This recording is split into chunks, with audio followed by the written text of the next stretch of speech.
Greetings all. It's Thursday and I'm going to make corned beef hash with the corned beef. You know, I actually baked a second small corned beef after the dinner where my sister was in the video. I don't know if I had a video of it because there was a lot of vegetables left. So now I have a lot of corned beef. So there's my corned beef. It's not too pretty, but I kind of scraped some of the excess fat off. It has a little butter in it. I have a potato. The banana does not go in the dinner. Anyway, I'm going to cut up that onion. I'll be right back.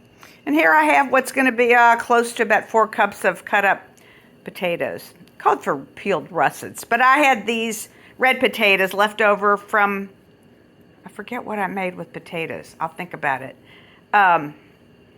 Anyway, so there's my potatoes. I'm going to cook them till they're tender. Till they're tender. I can't talk. Anyway, and then I'll drain them. And I'll have onion, potato, corned beef. Pretty much that's it with a little onion and garlic powder. Oh, and you know what? I forgot to put the salt. I didn't put the salt in here, so that's good. I'm a little, that's enough. I don't know.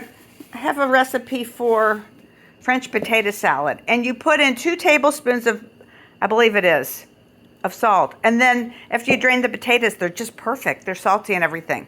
So I'm going to give this a stir in a sec. All right, here's my potatoes. They're just about ready for me to drain into a colander in the sink.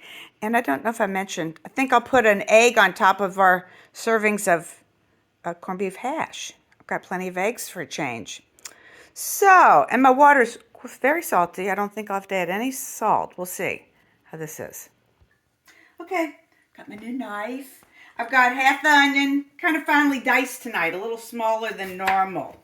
I have my own very unprofessional way of doing dicing onions, but it seems to come out good enough. So I'm not too as persnickety as I am. I think it's fine. Okay. Oh, darn. Wouldn't you know? Okay. Push it back together. Cut them like this.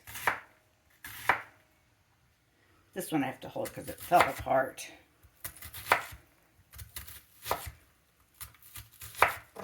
Give it a little turn here.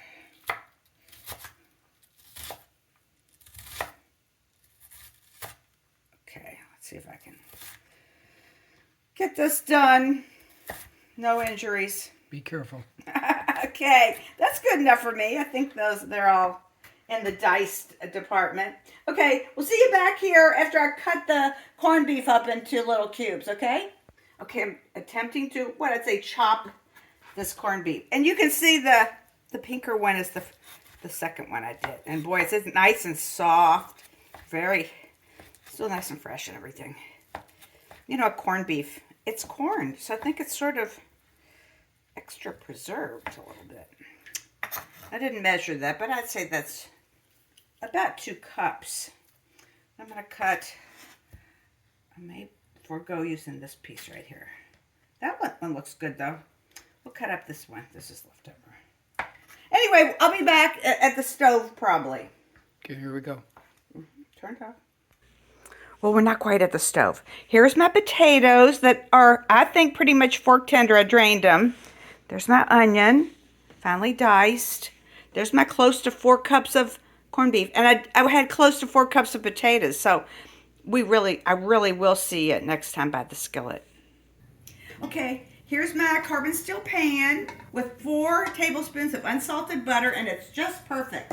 So I'm getting ready to add in my cooked fork tender potatoes, and I salted them enough that I'm not going to add any salt, I don't think, to this dish, because I think it tasted pretty good. There's my onion. It actually said potato and then onion, but I did them. I can never make up my mind, so they're in there. They're both on the bottom. I'm going to turn it up. It said medium, but I'm going to give it a little bit of a start here. I got turned up a little more than maybe almost medium high. I don't know. Well, that said medium. And then I'm going to cook this for, stirring occasionally, it said 8 to 10 minutes. So, let me just say, I'll see you back in 8 to 10 minutes. Okay, one more thing I want to have in it while it's cooking for the 8 to 10 minutes. It was salt, but like I said, my potatoes are pretty salty. So and I think the corned beef, as you know, is salty. So I'm not adding more salt, but what I did put in, I call for a half a teaspoon. That's a lot of ground pepper. And you know, hash should be good and peppery, I think. I'm going to give it one more round of grinding. What do you think, Mike? Does that look like enough to you? Does that look peppery? You love your pepper. Yep, looks good. Looks good. Looks pretty well covered. Okay. So anyway, again, I'll be back in now 7 to 9 minutes. Okay, I think my potatoes and my onions, as it said, they're starting to brown. And my potatoes, oh, can you get up kind of close to that, Mike? And I don't know if you think, y'all think that's brown enough. I do, because they're going to cook a while longer. Smashed in there, you kind of try to brown them real good. So here's what I'm doing, is I'm mixing in the corned beef. Oh, my spoon is hot again. I don't know how it got so hot. The spoon is hot. Okay, and then I'm going to put in a half a teaspoon of onion powder. That's what I have right here, onion powder. And I have garlic powder. Also half a teaspoon of garlic powder. It'll dissolve in there. Okay. Now I'm going to stir this up with a towel, I think. Because my spoon got hot.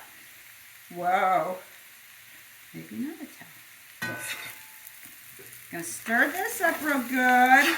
I've turned the flame down from what I would have said was a high medium. Now it's on kind of lowish. And might turn it back up when I really get it mixed up. And then you flatten it. So what you're trying to do is really get the bottom browned real good.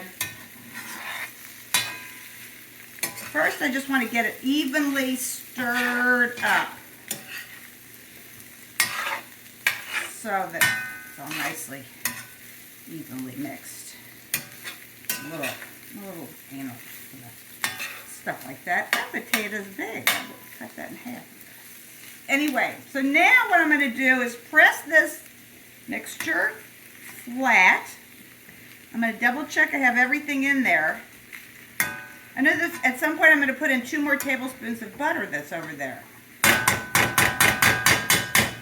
Let me see about this. Mike, you can turn it off for 1 sec.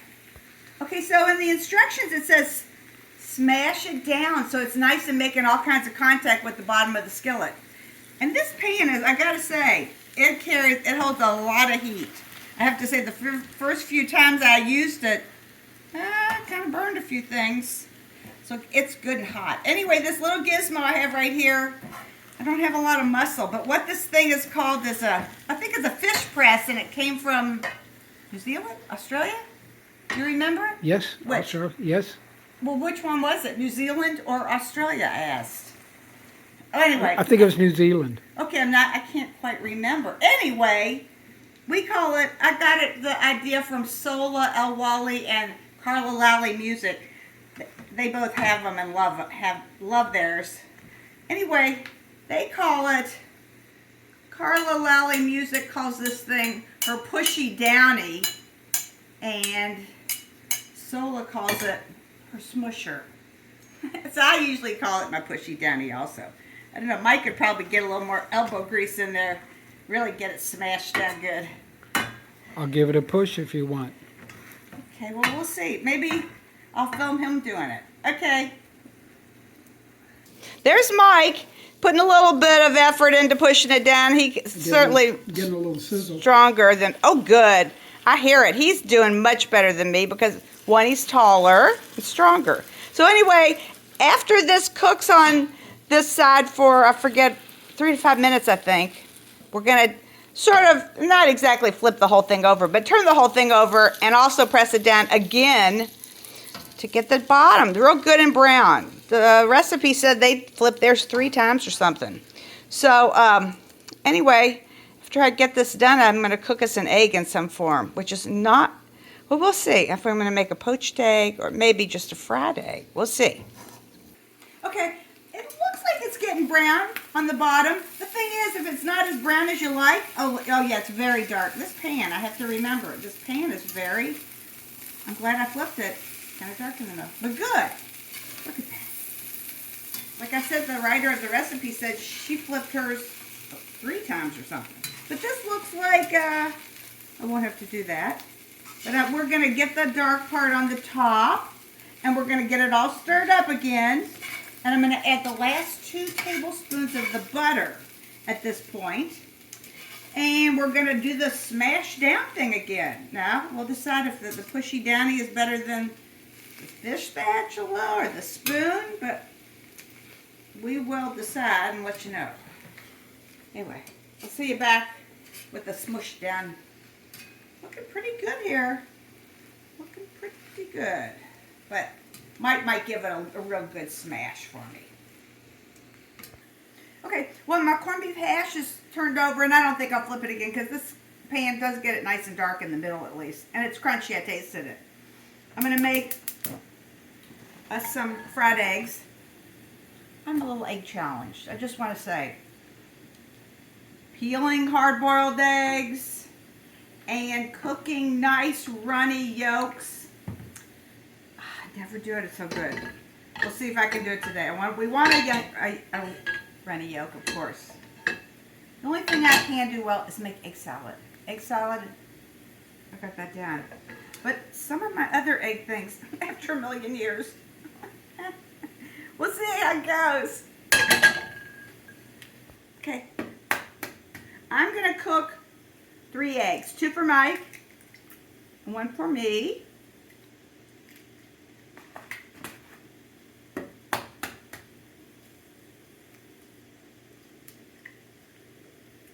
Whoa.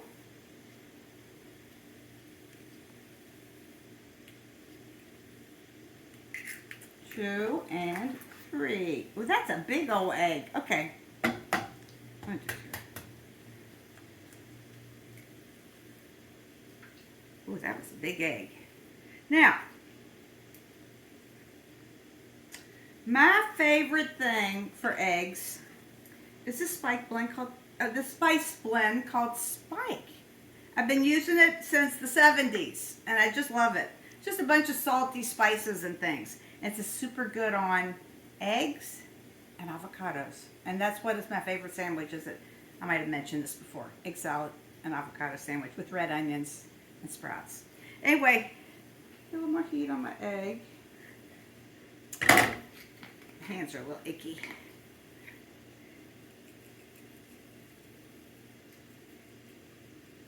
So, and after this, I'll put some black pepper on here. We'll see you back, hopefully, before I mess them up. Alrighty, dinner time. Here's my plate. I'm just having one big, those eggs are huge. 1 egg. I put some parsley on there because this dinner is not full of vegetables. So, potatoes, and meat and onions, and the tomatoes. And here's Mike's plate. He's got 2 nice eggs. We'll see if they're runny, though. I'm nervous. Anyway, be right back. Before we eat too much, I'm going to say, ooh, my eggs are pretty runny tonight for me. Sometimes I really overcook them. So mine's really perfect. Anyway, I just had to show that I didn't totally overcook the eggs for a change. And here's our corned beef hash. So I haven't really tasted it. I'll be right back. Here's Mike. Mike dear. What you think of your, I guess I'd say we're having breakfast for dinner. Corned beef hash, I guess, is considered a brunch dish. We've gotten it out when we've been to brunch. Do you like it? We have runny eggs, yes. Well, for me, they're runny. I mean, you could have made them, but I really, for me, that's a B+, I'll say. Anyway. Corned beef is very tender and tasty. Mm-hmm. It's delicious. It's a breakfast dinner. It's just as good as it was before. It's just a different thing with it. Here's mine. I love it. Here, I'll be right back with my final words. I'm very happy with this dinner. Of course, I love to use up leftovers. And there's just a very small section of that corned beef left, so that's perfect. And it's delicious. It's savory. It's got a good chew to it. It's just, the corned beef is fabulous. And I never had to add any more salt to it. I salted the potato water so much that, as it turned out, it was just perfectly salted. And do you think I could even have a little more pepper, but I taste the pepper in it, so. I think it's plenty seasoned, well seasoned. Okay. Well, we're happy. So we'll see you next time.